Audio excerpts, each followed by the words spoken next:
पेशावर ज़ल्मी ने दूसरी जीत हासिल कर ली और इसी के साथ PSL 10 का पहली 50 बाबर आजम ने लगा दी है, वो भी मैच विनिंग 50, यानी कि सोने पे सुहागा वाला सीन है। दूसरी तरफ मैं सोच रहा था पहले भी और अब भी कि जिसे ऊपर वाला हिस्सा दे हम और आप उसका क्या ही बिगाड़ सकते हैं। पता नहीं बाबर आजम क्यों ही इतनी टेंशन लेते हैं। पहले 3 मैचेस में सिर्फ 3 ही स्कोर हैं और आगे वाले 2 मैचेस में 102 स्कोर हैं, यानी कि पहले 3 मैचेस में सिर्फ 1 की एवरेज बनती है और आने वाले 2 मैचेस में 50 प्लस की एवरेज बनती है। इसी वजह से ये एक खास बनाती है और मैं सिर्फ बाबर आजम में ये सीन देखा है कि भाई जितने इसको क्रिटिसाइज करो ऐसा कुछ करके जाता है जो बाकी प्लेयर काफ़ी दूर रह जाते हैं। और आज जैसे ही 200-250 वाली पिच पे जितना बाबर का यहाँ पर जितना किरदार नहीं है, जितना वो 160-70 वाली पिच पे जो काम कर सकता है और आज उसने करके दिखाया। और जो हाउसफुल था लाहौर का, जो लाहौर के क्राउड जो बाबर को सपोर्ट कर रहा था, इवन के बाबर आजम का ये होम ग्राउंड भी है।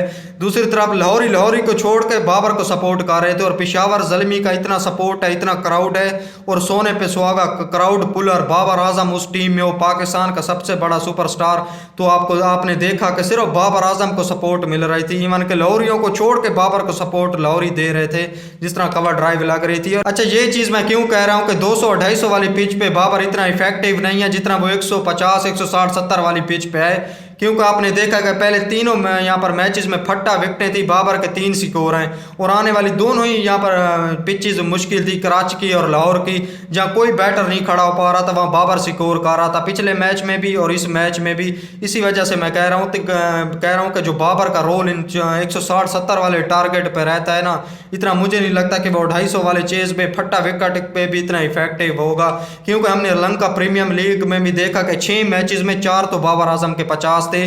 मैं देख रहा था बाय बाय सारे मैचेस मैंने लंका प्रीमियम लीग के देखे हैं जिसमें बाबर आजम खेल रहा था। उतनी मुश्किल पिच थी भाई, कोई भी नहीं खेल पा रहा था। 60-70 120 140 150 वाली पिचेस थी और वहां भी बाबर का 60-70-50 6 मैचेस में 4 50 थे। और आज आपने देखा कि फट्टा विकटों पर नहीं चला, जैसे ही मुश्किल पे विकटें आई बाबर आजम दोबारा से चल गया। इसी वजह से कहते हैं, और जिस तरह मैंने दोबारा से आपको कहा कि जिस तरह क्राउड सपोर्ट कर रहा था, जिस तरह हमने रावलपिंडी में सपोर्ट देखा पेशावर ज़ल्मी का, जिस तरह मैं कराची में सपोर्ट देखा पेशावर ज़ल्मी का, लाहौर में तो भाई लाहौर ने तो हाउस ही फुल कर दिया था। मैंने आपको जैसी इमेजेस दिखाई हैं स्क्रीन के ऊपर के हाउस भी फुल था, बाबर को सपोर्ट भी था, बाबर के मैच विनिंग स्कोर भी आ रहे हैं और उनकी टीम 2 यहाँ पर 4 पॉइंट्स भी हासिल कर चुकी है। और यहाँ पर शहनशाह अफरीदी के ऊपर आ जाते हैं, बिल्कुल भी इन्होंने पहले शुरू में पेशावर ज़ल्मी ने 1 साइडेड मैच को कर दिया था। जिस तरह की वुड ने यहाँ पर बॉलिंग किया, मेरे हिसाब से जो यहाँ पर उन्होंने शुरू में यहाँ पर 67 पे 7 खिलाड़ी आउट कर दिए थे, पावर प्ले में 5 खिलाड़ी आउट कर दिए थे, वहीं पर ही मैच साइड पे कर दिया था। और शहनशाह अफरीदी दोबारा से ऑलराउंडर बनने के लिए आए और एक ही सिर्फ शॉट लगाया पैम।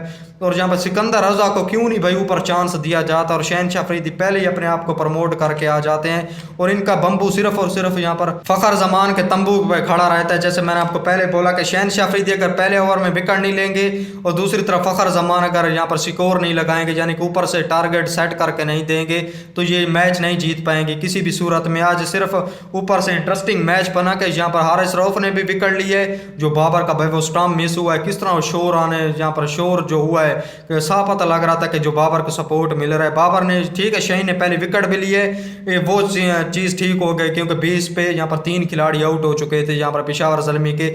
और दूसरी तरफ यहाँ पर फखर जमान की बैटिंग के ऊपर आ जाए तो उसने यहाँ पर कोई स्कोर यहाँ पर अच्छे नहीं बनाए, इसी वजह से इनका टारगेट सिर्फ 129 130 का हो पाया। और यहाँ पर जैसे मैंने आपको पहले ही बोला था कि इनके ये 2 प्लेयर एक मैच में चलना ज़रूरी है, इसी वजह से ये पेशावर यहाँ पर लाहौर कलंदर कुछ ना कुछ कर पाएगी। और आपने देखा कि सिर्फ 1 प्लेयर चला और फिर भी यहाँ पर लाहौर कलंदर नहीं जीत पाई और पेशावर ज़ल्मी ने बड़ा इंटरेस्टिंग ये मैच जीता है। हुसैन तलत की जितनी तारीफ की जाए कम, जिस तरह वो बॉलिंग कर रहा है, जिस तरह वो इम्प्रूव क्रिकेटर नजर आया। क्रिकेट यहाँ पर अगर बैट्समैन की मैं अगर आपको बात बताऊं तो सिर्फ हुसैन तलत ही ऐसा लड़का है जो मुझे लगता है कि इम्प्रेस कर रहा है। साहिबजादा फरहान तो पहले भी इम्प्रेस करता हुआ है, ये एक लड़का है कि मुझे लगता है जो यहाँ पर इम्प्रेस कर रहा है। 50 भी लगा के गया, मैच विनिंग 50 जो बाबर के साथ खड़ा रहा है, ऊपर से विकटें भी गिर गई, लेकिन बाबर एक टाइम पे 200 के स्ट्राइक रेट से बैटिंग कर रहा था। उसके बाद स्पिनर आए, थोड़ा सा फंसा, लेकिन मैच को एंड तक मैच फिनिश करके आया। और यहाँ पर हारिस रऊफ ने तगड़ी बॉलिंग किया, शहनशाह अफरीदी ने तगड़ी बॉलिंग की है मेरे हिसाब से।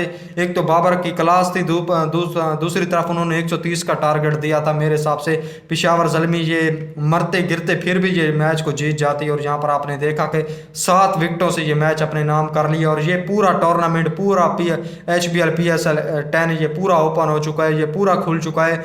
एक तरफ यहाँ पर इस्लामाबाद यूनाइटेड है जो कि मुझे लगता है कि अब आगे गो थ्रू कर गई है, यहाँ पर ऑफिशियल होना बाकी है सिर्फ और सिर्फ। दूसरी तरफ बाकी सब टीमों के लिए, सब फ्रेंचाइज के लिए ये टूर्नामेंट ओपन है, यानी कि मैच जीतो और आगे जाओ, जितने जो पॉइंट जीतेगा वो आगे जाएगा। और पिछला मैच भी आखिरी यहाँ पर लीडिंग रंग स्कोरर थे बाबर आजम और पहले आखिरी ओवर में मैच है और आज आपने देखा कि बाबर ने स्कोर बना के अपने यहाँ पर अपने बलबूते पर मैच जिता दिया। मोहम्मद हारिस की बात करें वो कुछ नहीं कर पाए। सैम अयूब का नदर फेलियर, एक और फेलियर, TKC यहाँ पर बोल्ड हो गए। यानी कि हमें एक अली रज़ा की अच्छी बॉलिंग देखने को मिली है, जोसेफ की अच्छी बॉलिंग देखने को मिली है, प्लेयर ऑफ द मैच भी मिला, यानी कि ओवरऑल एक अच्छी चीज़ हमें देखने को मिली। सिकंदर रज़ा की हमें बैटिंग बॉलिंग देखने को मिली।